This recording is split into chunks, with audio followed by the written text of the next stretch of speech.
हज़रत हसन बसरी रहमतुल्लाह की जिंदगी के 4 वाक़यात। हज़रत हसन बसरी रहमतुल्लाह फरमाते हैं कि मुझे मेरी जिंदगी में 4 वाक़यात बहुत अजीब लगे। तो लोगों ने पूछा, हज़रत वो कौन से वाक़यात है? आपने फरमाया, एक नौजवान के हाथ में चिराग था। तो मैंने नौजवान से सवाल किया कि ये रोशनी कहाँ से आई? तो जैसे ही मैंने ये पूछा कि ये रोशनी कहाँ से आई, तो उस नौजवान ने फौरन फूंक मारकर चिराग बुझा दिया और कहने लगा, हज़रत जहाँ चली गई वहीं से आई थी। फरमाया कि मैं उस नौजवान की हाजिर जवाबी पर आज तक हैरान हूँ। दूसरा वाक़या, एक बार 10-12 साल की एक लड़की आ रही थी। उसकी बात ने मुझे हैरान कर दिया। बारिश हुई थी, मैं मस्जिद जा रहा था और वो बाजार से कोई चीज लेकर आ रही थी। जब जरा मेरे करीब आई तो मैंने कहा कि बच्ची जरा संभल कर कदम उठाना, कहीं फिसल न जाना। जब मैंने ये कहा तो उसने आगे से जवाब दिया, हज़रत मैं फिसल गई तो मुझे नुकसान होगा,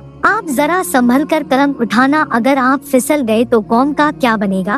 कहने लगे, उस लड़की की बात मुझे आज तक याद है।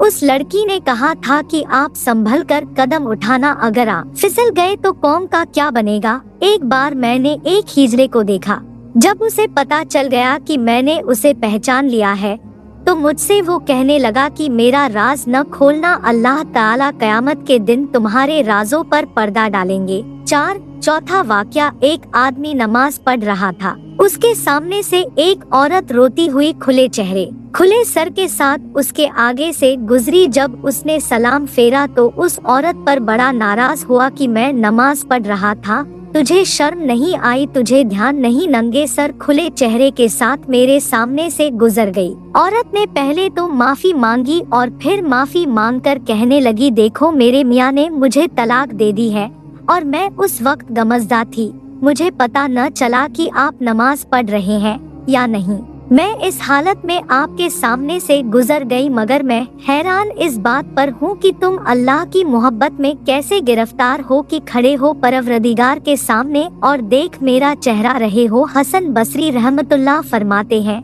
कि उस औरत की ये बात मुझे आज तक याद है सबक, और वाकई हमारी नमाज का यही हाल है। नीचे की मंजिल पर अगर नमाज पढ़ रहे हो और ऊपर की मंजिल में कोई हमारा नाम ले दे तो हमें नमाज में पता चल जाता है कि हमारा नाम पुकारा गया है। हमारी नमाज की तवज्जो का ये आलम है। प्यारे दोस्तों, अगर आप लोगों को हमारी ये सच्ची हदीस पसंद आई हो और अगर आपको इस स्टोरी से कुछ इल्म हासिल हुआ हो तो बराए मेहरबानी चैनल को सब्सक्राइब कर दे। प्यारे दोस्तों, मैं यह नहीं कहती कि आप स्टोरी को लाइक जरूर करें, मगर अगर कोई कमी दिखे तो प्लीज कमेंट बॉक्स में मुझे जरूर बताएं ताकि मैं उसे ठीक कर सकूं। शुक्रिया।